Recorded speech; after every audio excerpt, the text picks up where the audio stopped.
டேய் ஊருக்குள்ள என்ன வெள்ளமாடா வந்துருச்சு? இல்லையாடா, திடீர்னு கேட்குற. அப்புறம் ஏன்டா சாமியார் பின்னால ஊரே வருது?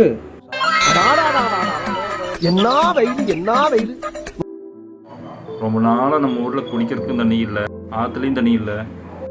அதனால் வெளியூர்லேருந்து பெரிய சாமியார் கூப்பிட்டு வந்துருக்காங்க கிணறு வெட்ட.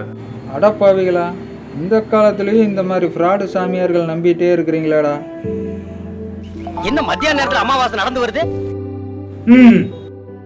மாணிக்கா, இந்த இடத்துல நீரோட்டம் இருக்கு, கிணறு வெட்டு, குறையாம தண்ணி வரும். சரிங்க சார். குழந்தை பயப்படுது, வாய மூடாத்தா. உன்னால மூடவும் முடியாது. சத்தியமா இனிமே உன்னை சிரிக்க சொல்லவே மாட்டாத்தா. டேய் குண்டு பைப்ல எப்படி கோர்த்து விடுது பாரு. போய் சொல்றா. சாமி, உங்கள் சத்தியால வேற ஒரு இடம் காட்டுங்க. சாமி, மனசு ஒரே மீன் மார்க்கெட் மாதிரி கையாமையான்னு கத்துது. அட பாவி, உன் பேச்சை கேட்டு நானும் சாமியார் தப்பா நினச்சிருந்தா.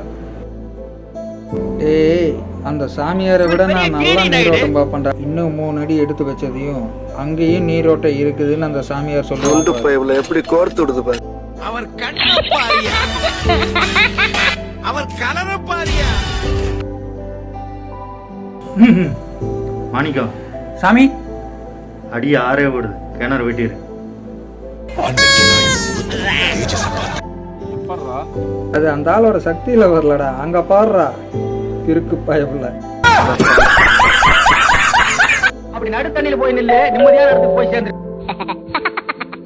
ஏன்டா எப்ப பார்த்தாலும் எருமச்சாடிய மூஞ்சில அப்புறம் மாதிரியே தெரியுது?